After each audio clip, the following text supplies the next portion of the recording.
Hello ladies and gentlemen, welcome to my YouTube channel.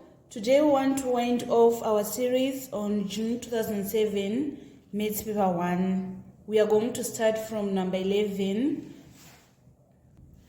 Number 11 is reading.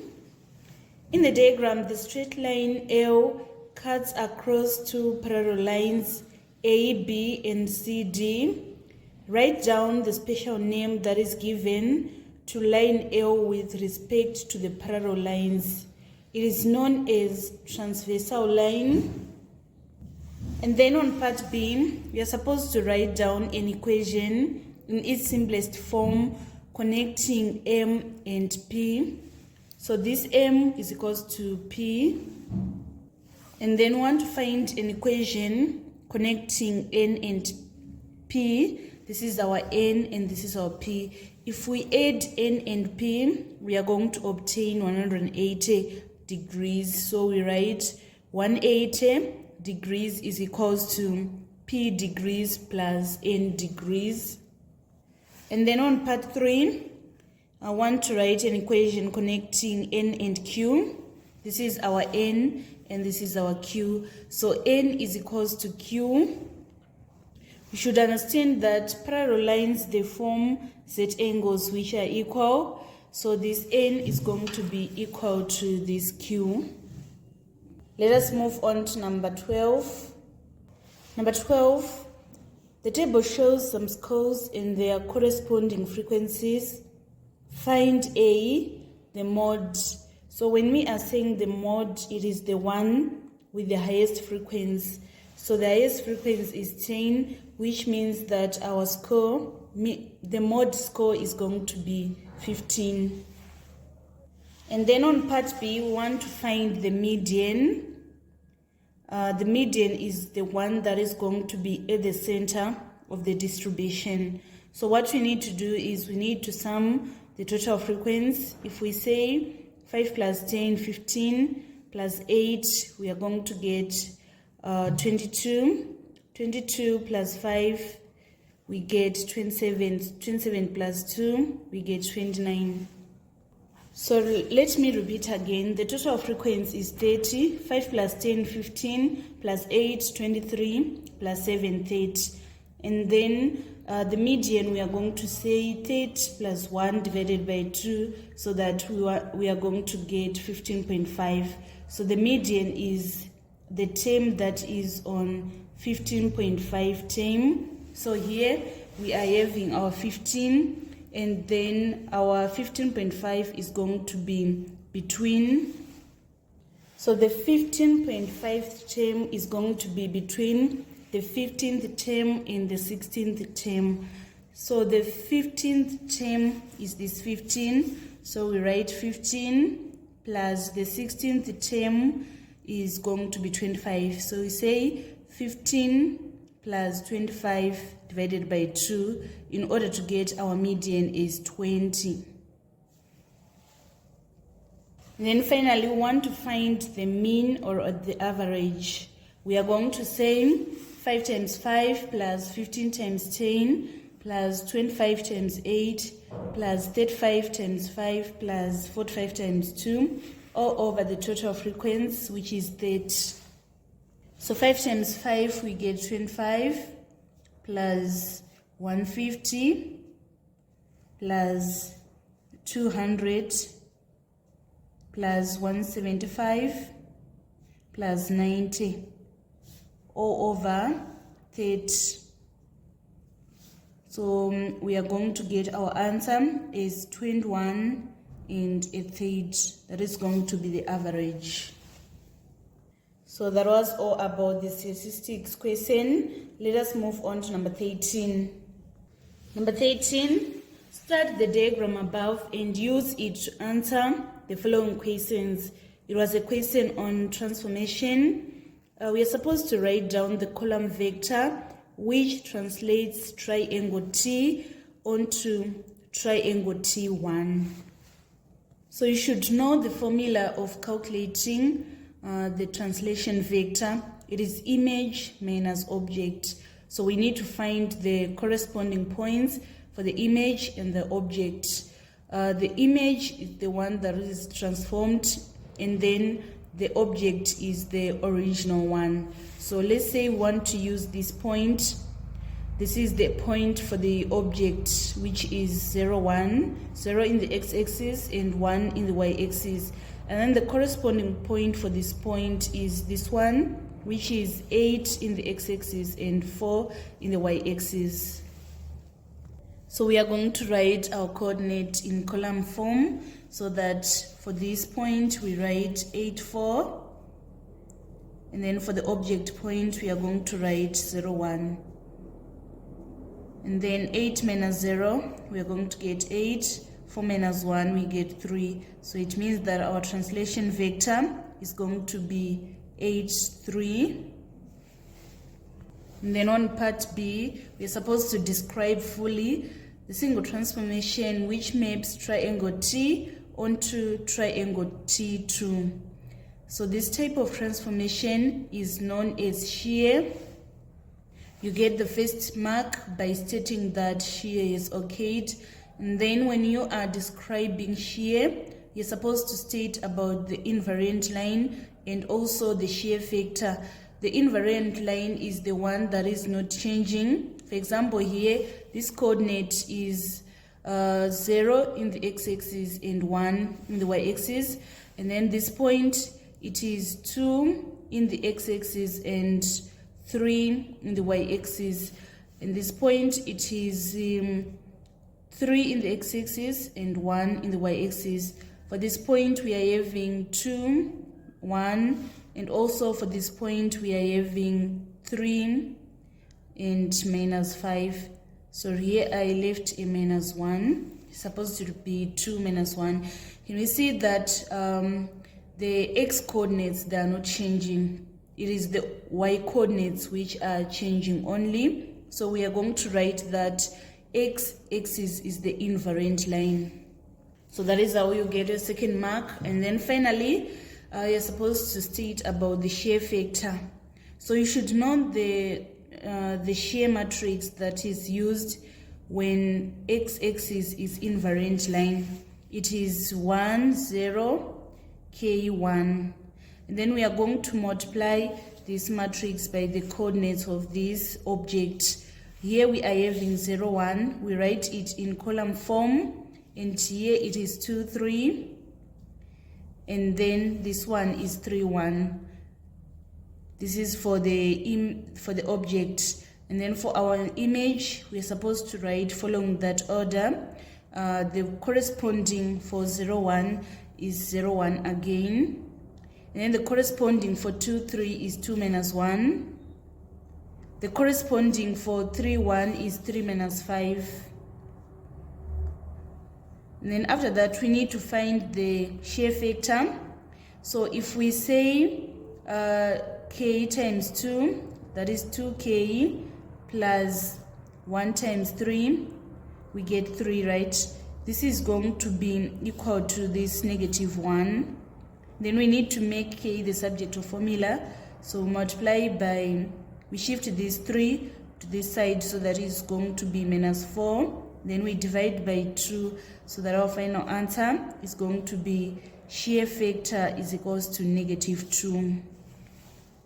So this is how you obtain all the 3 marks on the description of shear.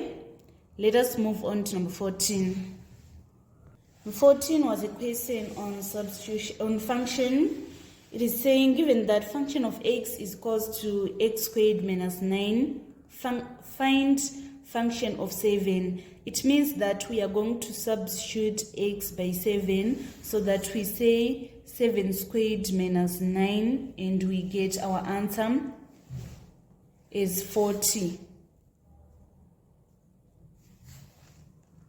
And then on part B, it is saying, find the values of x for which function of x is equals to 16. It means that we are going to substitute 16 on function of x. We say 16 is equals to x squared minus 9.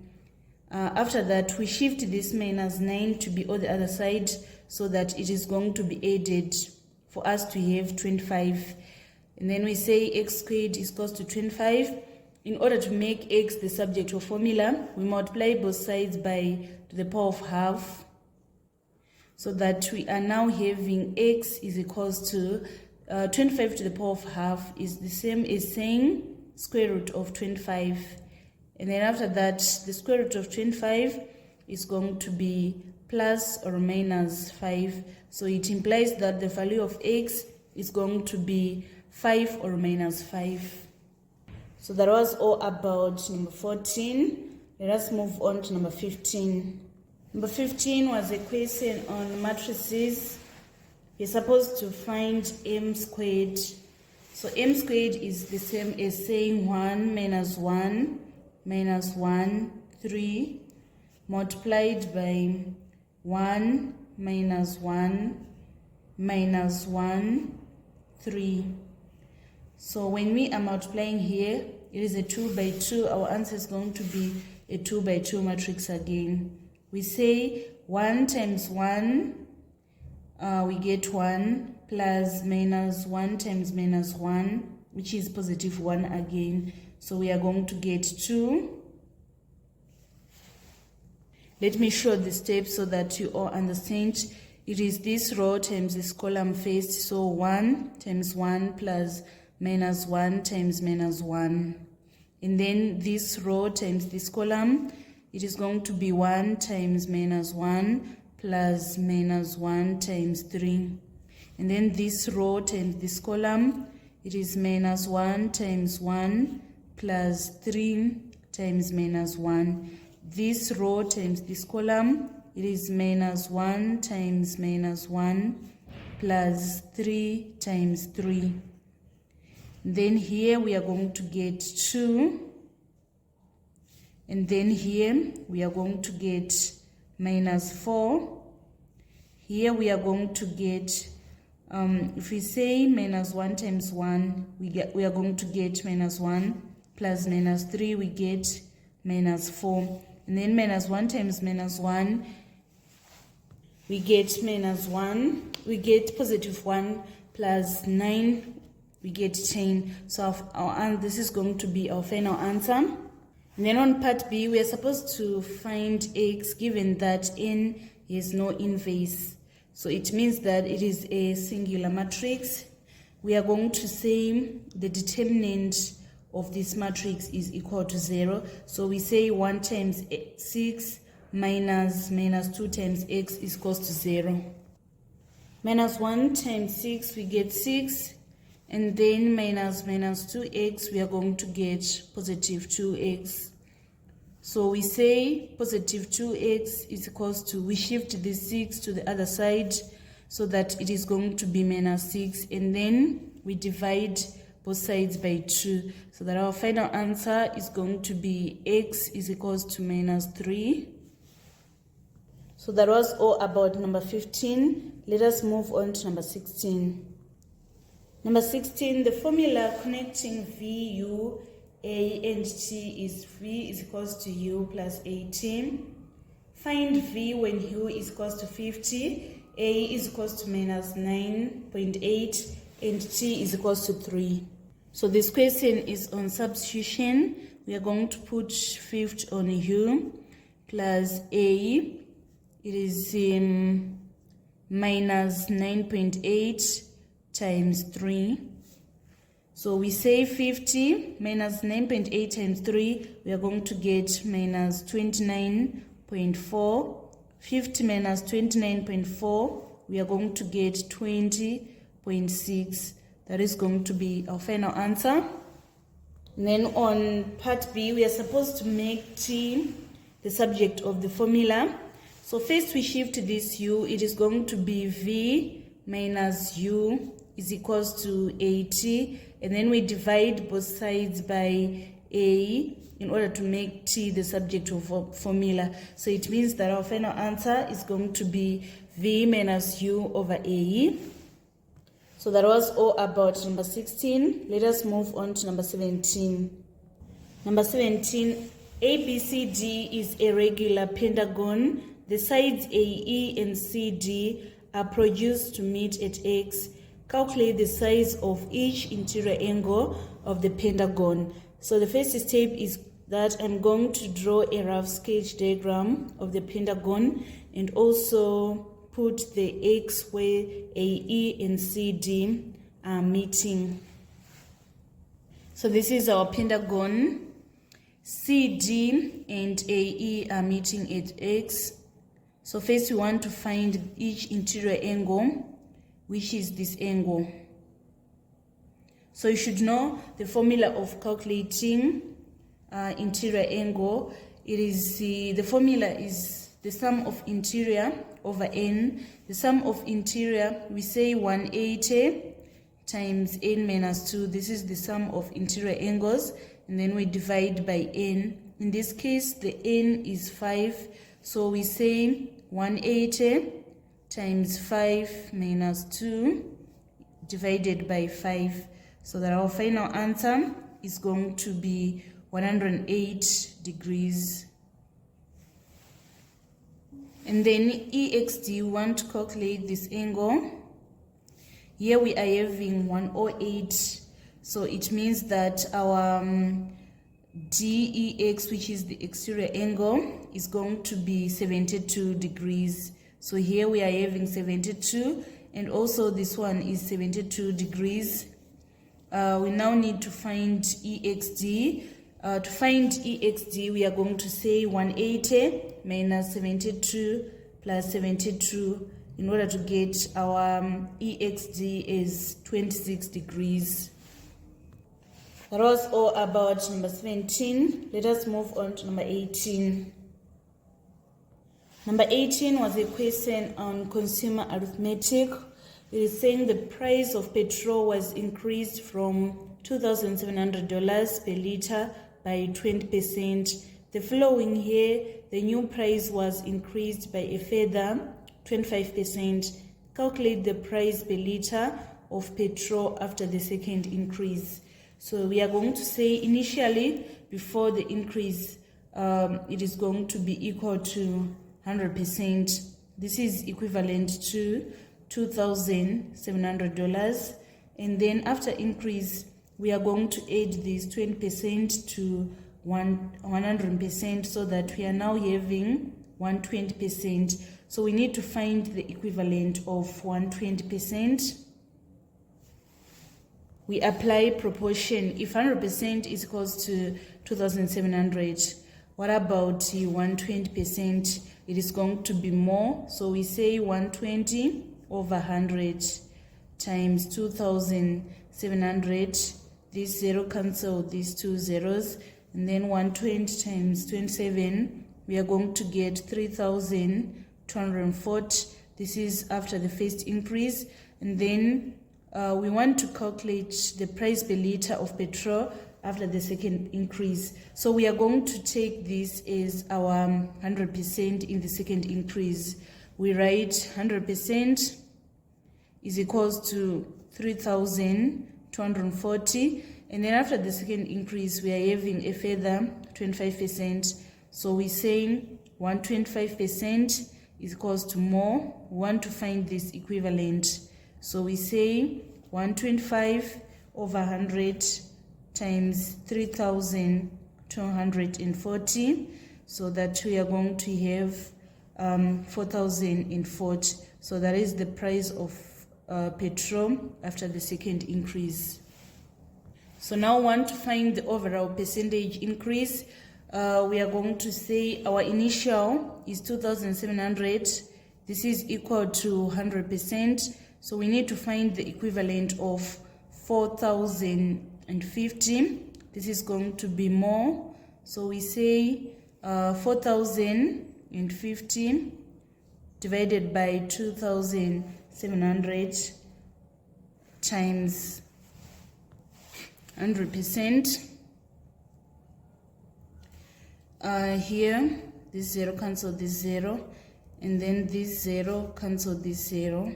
Then if we say 27 into 405 times 10, we are going to get 150%. So the increase is going to be the difference between this 100% and this 150%, which is 50%. So it means that the overall percentage increase it was 50%. That was all about number 18. Let us move on to number 19. On the grid, draw the line whose equation is x is equals to 8. So this is going to be our x is equals to 8. So you should know that if you are given x is equals to 8, x is equals to 6, you are going to draw a vertical line that passes through that point. For example, here, our vertical line is going to pass through the point 8.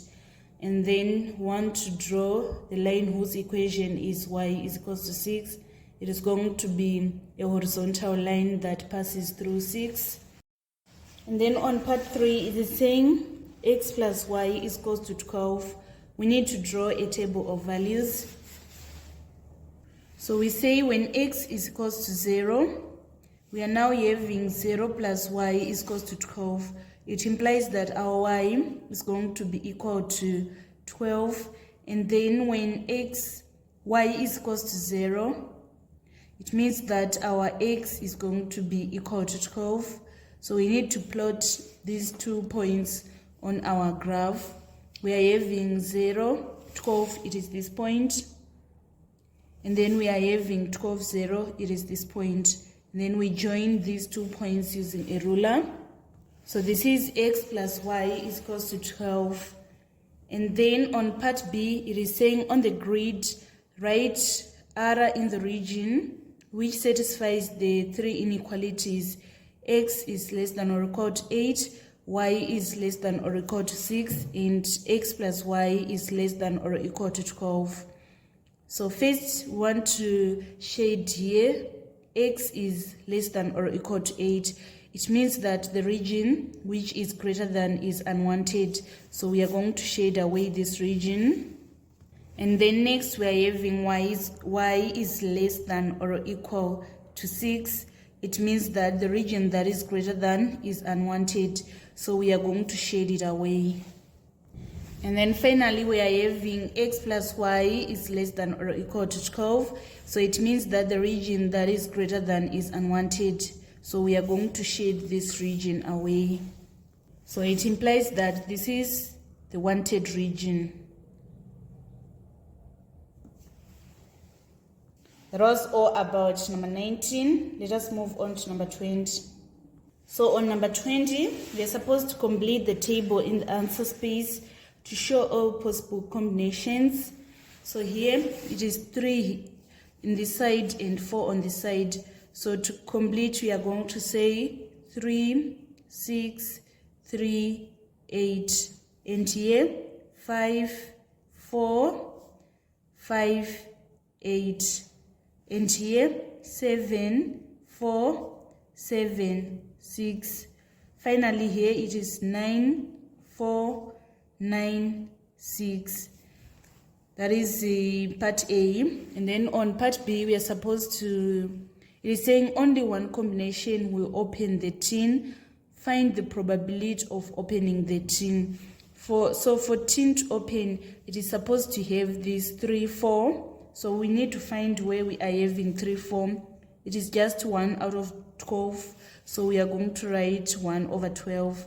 And then on part C, the sum of the digits of the correct combination is 13. If one combination with digits adding up to 13 is tried, find the probability that it will open the tin. So we need to find where we are having a total of 13. For example, here we are having a total of 13 because if we say 5 plus 8, we get 13. And also here, if we say 7 plus 6, we are going to get 13. And also here, if we say 9 plus 4, we are going to get 13. So it means that we are having 3 out of 12 combinations. That gives us a total of 13. And then we need to write our probability in its reduced form. So it is going to be 1 over 4. So this is the correct answer. That was all about number 20. Let us move on to number 21. Number 21, villages A and C are equidistant from village B. The bearing of B from A is 50 degrees. and the bearing of C from B is 130 degrees. Draw a sketch to show the positions of the 3 villages. So the bearing of B from A is 50. We are going to write our 50 here. And then the bearing of C from B, it is 130. So here we write our 130. So we are being told that the villages A and C are equidistant from village B, which means that here we are going to have an isosceles triangle. So if we are having 130 here, this is going to be a 50 degrees, and also this one is going to be 50 degrees. This is going to be 50 degrees again, and here we are going to have 40, and here we are going to have 40. That is going to be our sketch diagram. And then on part B, we're supposed to write down the 3-figure bearing of C from A. The bearing of C from A, it is going to be 50 plus 40, which is equals to 90 degrees. And then lastly, on part C, we are supposed to write down the special name of triangle ABC. It is known as an isosceles triangle. So that was all about number 21. Let us move on to number 22. Number 22a, find the value of k when the square root of x to the power of k is equals to x. So first we are going to write square root in index form so that it is x to the power of half k is equals to x. So here we are having x to the power of half k is equals to x to the power of 1. If the bases are the same, we equate the powers. So we say half k is equals to 1, and then we need to make k the subject of formula by multiplying both sides by 2 so that our k is going to be equal to 2. On part B, it is saying 9 to the power of half times 9 to the power of negative 3 over 2. We are going to apply the multiplication law of indices. We add the powers, half plus minus 3 over 2. We are going to have 9 to the power of, here we are going to get minus 1, so it is 9 to the power of minus 1, and then we need to simplify 9 to the power of minus 1. It is the same as saying 1 over 9. So our final answer is going to be 1 over 9. And then on part C, we are supposed to solve the equation 2y squared plus 3y minus 5 is equals to 0. So first we are going to factorize this expression. We are having minus 10y squared. Then we need to look for 2 factors of minus 10y squared, which when we add we get 3y. We have minus 5y plus 2y. So we are going to rewrite 3y as, sorry, it is supposed to be positive 3y minus 2y, because we are supposed to say 5 minus 2y and we get 3y. 5y times minus 2y, we get minus 10y squared. So we write 2y squared plus 5y minus 2y minus 5 is equals to 0. We factorize in group. For this first group, the highest common factor is y. We factor it out. 2y squared divided by y, we get 2y. Then 5y divided by y, we get 5. And here the highest common factor is going to be 1. We factor it out. Minus 2y divided by minus 1, we get 2y. Minus 5 divided by minus 1, we get plus 5. So it means that we are now having 2y plus 5 times y minus 1 is equals to 0. So either 2y plus 5 is equals to 0. It implies that our y is going to be minus 5 over 2, or we are going to say y minus 1 is equals to 0. It implies that y is equals to positive 1. So y is equals to minus 5 over 2 or 1. So that was all about number 22. Let us move on to number 23. It is reading x, y, and z are 3 points on a Cartesian plane whose position vectors are x is equals to minus 3, minus 6, y is equals to minus 5, 12, and z is equals to 11, 4, respectively. Find y plus x. So we are going to have our x is minus 3, minus 6, and we add minus 5, 12. So that our final answer is going to be minus 5 plus minus 3, we get minus 8, and then 12 minus 6, we get 6. So it means that our final answer is going to be minus 8, 6. And then on part B, we are supposed to find the modulus of y, which is minus 5, 12. So we say modulus is equals to minus 5 squared, the square root of minus 5 squared plus 12 squared. Minus 5 squared, we get 25. 25 plus 144, we get 169. And then the square root of 169 is going to be 13 units. Then lastly, on part C, we're supposed to find xz as a column vector. So xz, it is going to be z minus x. The vector z, we are having 11, 4. We subtract vector x, which is minus 3, minus 6. So if we say 11 minus 3, we are going to get 14. And then 4 minus 6, we are going to get 10. So our final answer is going to be 14, 10. So this was the complete solution for number 23. Let us move on to number 24. Number 24 was a question on trigs. Given that root 3 is equals to 1.73, find the value of h as a decimal. So here we are given that ABC is equilateral triangle, which implies that here we are going to have 40, and also here we are going to have 40 from C to D. But for us to find h, we need to apply Pythagoras theorem, and it only applies to right angle triangle. So here, from this point to this point, we are going to have 20. We can now find h using the Pythagoras theorem. We say 40 squared is equals to h squared minus 20 squared. So if we say 40 squared minus 20 squared, it is 1,600 minus 400. We are going to get 1,200. This is equals to our h squared. And then we want to find h. It means that we are going to multiply both sides by to the power of half in order to make h the subject of formula. And then here for 1,200, it is the same as saying 12 times 100. We are going to say the square root of 12 times 100. The square root of 12 times the square root of 100. Let us express this in this said in its simplest form. Root 12 is the same as saying root 4 times root 3 times root 100. This is equals to our h. And the root of 4, it is 2.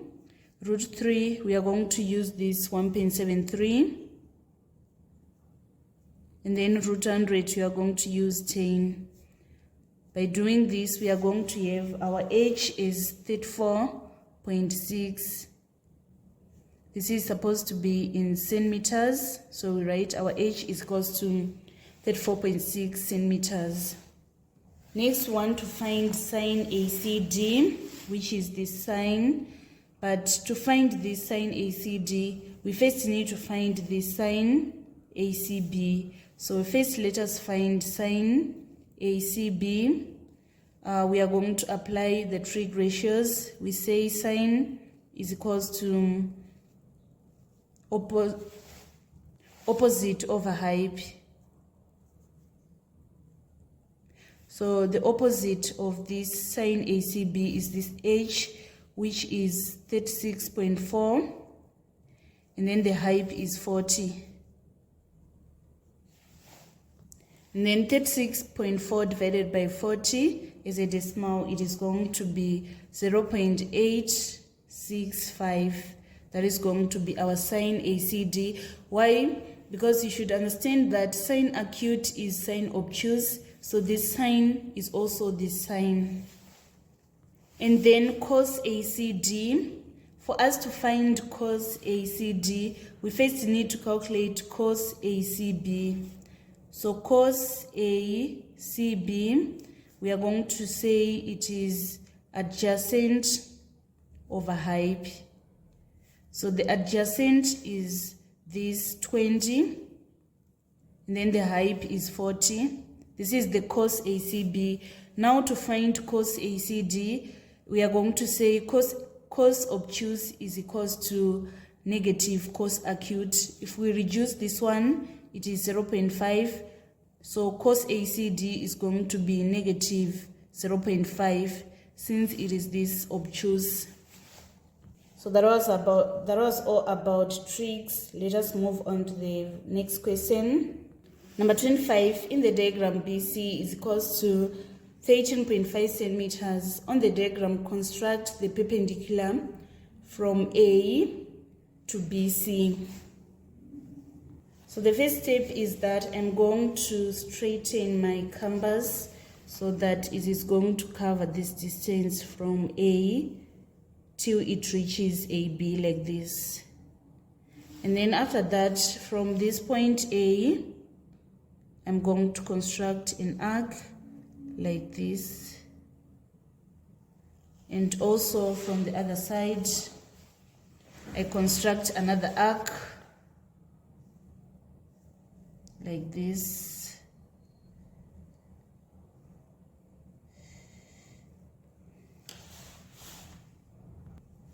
And then from this point, I construct another arc like this. From this point, I construct another arc like this. And then after that, I'm going to join A and the intersection of the two arcs.